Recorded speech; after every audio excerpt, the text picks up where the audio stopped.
Bonjour les gars. Je m'appelle Petit Ismaël, comme vous me connaissez toujours.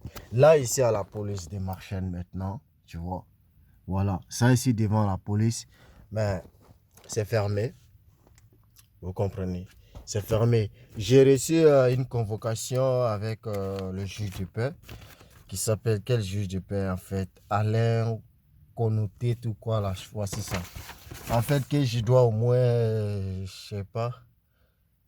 Attendez, s'il vous plaît. Je dois au moins cogner. Euh, Ils font rire ces gens-là. Escroquerie en pleine journée quoi, avec les juges de paix et tout ça parce que. Attendez. Ouais, je dois 5 600 euros. Pourquoi? En fait, je suis venu habiter dans son appartement. J'ai fait à peine 3 mois quand je suis rentré dans cet appartement. 3 mois parce qu'il y avait un autre appartement avec les magasins que je devrais prendre. Donc, du coup, j'ai fait 3 mois. Et 3 mois, je l'ai payé avant de descendre dans le même immeuble. Hein. Donc, en descendant, parce que le propriétaire, il n'avait jamais vu ma femme. Donc, du coup, comme il a vu ma femme, les vieillards pervers de Belgique, là, tu vois. Donc, du coup, qu'est-ce qu'il décide maintenant d'utiliser les Arabes, ses frères arabes, là, pour m'intimider. Et je les ai coignés un à un. Ça, je le dis. Les Arabes qui se prennent comme, je ne sais pas en fait, vous, qu'est-ce que vous faites ici? Je ne dis pas tous les Arabes, parce que j'ai déjà travaillé pour certains Arabes, mais il y a certains Arabes qui sont des cons. Voilà, moi je suis musulman, je m'appelle Ismaël. Il y a certains Arabes qui sont des vrais cons. La perversité que vous faites, vous êtes là faite en Belgique, allez-y faire ça dans votre pays. Parce qu'on est fatigué comme ça. On n'est pas venu ici à cause de vous. Vous comprenez? Voilà, tu viens, on est tous étrangers ici. Que tu sois arabe, tu sois noir, on est tous étrangers dans ces pays-là. Que tu aies nationalité ou pas, tu es étranger. Il faut accepter cela. Tu resteras toujours étranger. Il faut accepter cela. Voilà, toi arabe qui te prend, on dirait parce que c'est toi le roi belge. Tu n'es pas le roi belge. Donc respecte les autres. Merci. Donc, le gars maintenant, c'est un Marocain plutôt. Il va maintenant, qu'est-ce qu'il fait pour m'intimider? Parce qu'à Charleroi ici, c'est ce qu'ils font en fait. Avec la complicité des juges de paix. Quand il voit une fille, la fille le plaît, la fille est dans son appartement, il va la proposer. Si la fille refuse, qu'est-ce qu'ils vont faire? Ils vont décider de la faire porter le chapeau. Quand elle porte le chapeau maintenant, elle est condamnée à payer cette somme. Maintenant, si elle n'arrive pas, ils viennent la proposer maintenant de coucher avec elle. Il n'y a que ça ici en Charleroi. Vous comprenez? C'est ça que les propriétaires, ils font à les filles noires. Pourquoi ils ne vont pas chez les filles arabes? Parce qu'ils savent que ça ne va pas marcher. Il n'y a que des filles noires qui subissent ces conneries de merde. Dans le boulot, c'est pareil. Tu comprends? Même au milieu de travail, c'est pareil.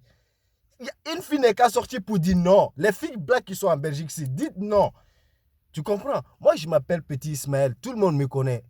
Allez-y demander à l'ambassade de Côte d'Ivoire. Vous comprenez? En 2011, quand je suis arrivé ici, c'est moi qui surveille la résidence de la Côte d'Ivoire. Vous comprenez? La résidence de la Côte d'Ivoire. J'ai travaillé pour ces gens-là, ils m'ont trahi. Ils sont tous pareils. J'ai travaillé pour eux. Pendant combien de mois? J'ai dormi là-bas. Il n'y avait personne. Les gens de Gbagbo, ils avaient fui pour laisser l'ambassade comme ça, à l'abandon. Moi, j'ai dormi là-bas pendant presque 3 à 4 mois. Ces gens, un jour, ils ont décidé de me foutre à la porte aussi. Pareil. Mais ça me donnait un sou. Mais je dis rien. Vous, les politiciens, pour le moment, je dis rien. J'ai jamais voté, je ne vais jamais voter pour vous. Donc, mettez ça dans votre tête. Vous êtes tous des escrocs. Moi, je vous attends en plein. Je vous attends. Prions Dieu que moi, je ne deviens pas quelqu'un. Moi, Ismaël, je ne deviens pas quelqu'un. Vous, les politiciens, vous, les juges des escrocs, ne priez Dieu que moi, je ne deviens pas quelqu'un ici en Belgique. Sinon, je vais vous mettre en prison. Mettez-vous ça dans votre tête. Parce que j'ai la haine ici. Haine. J'ai la haine ici. Je vais monter avec ça jusqu'en haut. Prions Dieu. Soit faites tout pour me tuer avant que je monte. Comme ça, vous le savez. Que tu sois quoi. Je m'emballe les couilles. Je m'emballe.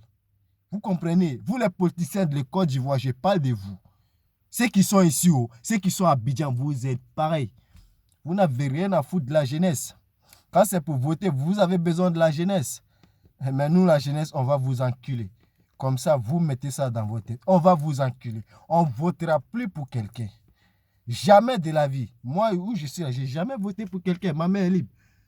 Voilà. Personne ne doit. Donc, je n'ai rien à foutre de votre gueule. Votre politique à la con, à la merde. Vous êtes indigne. Vous êtes indigne. Regarde le jeune qui est en train de se battre au Mali pour aider Mali. Au lieu de se lever, aller aider ce jeune-là, à enlever Mali dans la merde de ces connards de merde, Emmanuel Macron. Vous, non. Vous êtes là en train de se... Il faut à faire la même chose. Il faut y a déstabiliser toute l'Afrique. Regarde comment la Côte d'Ivoire avance. Ici, il va rien. Mais ici, d'origine malienne. Voilà. Donc, j'assume ça et je suis fier de ça. Voilà. Donc, voilà. Il faut déstabiliser toute l'Afrique pour son compte. Aujourd'hui, voilà ça qui est là. Donc, nous, on n'a rien à foutre. Nous sommes des enfants des pauvres. On n'a rien à foutre de votre sou. On ne veut pas votre argent. Votre place, on n'en a pas besoin. Voilà, on est mieux comme ça dans notre Golf 4. Donc, voilà, personne nous en veut. On n'en veut personne. Voilà, on est heureux. Donc, soyez contents de ça. Voilà. Donc, on revient avec. Maintenant, ma femme a porté plainte à la police ici. Tu comprends? Et elle est venue pour porter plainte. Les policiers n'ont pas accepté. Tu comprends? Maintenant, quand elle sort de chez elle, elle va aller à l'école. C'est le propriétaire qui paye les délais pour la suivre. Je parle comme ça ici en face de la police. Hein. Voilà. C'est le propriétaire qui paye les délais pour la suivre avec mon enfant. Le délai, tous les jours, je le coigne. Je suis fatigué de le coigner, ces gars-là. Vous comprenez? Le propriétaire, maintenant, je l'appelle, il ne répond pas. Il décide maintenant de jouer avec les juges. Je me rends à la justice avec ma femme. Le gars, il ne se pointe pas. Il ne vient pas avec son avocat. Il ne vient pas. Je demande à le juge. C'était à 9 h. Je reste là jusqu'à 11 h 30. Je demande à le juge. Où est le monsieur? Le juge. Il me dit d'attendre un peu. Je dis, mais madame, moi, j'ai rien à faire. Moi, je vais m'asseoir pour attendre ce connard de merde. Un violet. Un escroc. Quelqu'un qui est en train d'assassiner votre jeunesse. Et avec votre complicité, vous, le juge de merde. Juge de perte de merde. Comment il s'appelle? Je vais citer son nom ici. Comme ça, mon ami, je t'avais déjà prévenu. Quand vous m'avez envoyé cette courrier, je vous ai dit, toi le juge de merde, je t'ai appelé, je t'ai dit, frère, arrête de mettre la pression sur ma femme. Ma femme n'est pas un objet. Vous comprenez? Parce qu'on est noir, vous voulez se foutre de notre gueule, c'est ça? Mais moi, je vais vous enculer, toi le juge de merde, avec M. Aitikin, M. Mohamed Aitikin, Yassine Aitikin. Je vais vous enculer. Comme ça, mettez ça en tête. Et comment il s'appelle ce juge de merde? Alain Konotet. Je ne sais pas Alain Konotet ou quoi, Alain quoi là. Ça, je n'ai rien à foutre. Mon ami, je vais te baiser. Tu es le juge de paix, mais je vais te baiser. Parce que tu es un enculé de merde. Tu es un escroc de merde. Tu fous la trouille à la jeunesse de la Belgique pour ton propre compte. Vous comprenez? Vous, les juges de paix de merde de Belgique, moi je le dis. Parce que vous êtes responsables de beaucoup de crimes en Belgique. Vous comprenez? Ici, tous les policiers, ils ont refusé de m'aider, sauf mon agent de quartier, qui m'a dit de bastonner les dealers. Je les bastonne comme il faut, ça ne va pas quelque part. Voilà. C'est ça, on dit un homme. Toi, le juge de paix de merde, on a de dégager la ville, on a de veiller sur ta ville, veiller sur ta jeunesse, faites en sorte que les gens ne viennent pas voler votre population. Faites en sorte que votre jeunesse peut s'en sortir. Mais non. Toi, tu es en train de prendre des étrangers pour escroquer la jeunesse. Tu n'as pas honte. Toi, le juge de paix de merde, tu n'as pas honte. Je le dis, tu n'as pas honte. Vous n'êtes pas au-dessus de la loi. Vous ne pouvez pas me gouverner, moi. Vous comprenez? Vous n'êtes pas au-dessus de la loi, vous, le juge de paix de merde. Parce que ce que vous avez fait ici, c'était un crime. Parce que le gars, il a planifié ma crime pendant le Covid. Maintenant, après le Covid, qu'est-ce qu'il allait dire? Que ouais, le gars, il était mort pendant le Covid.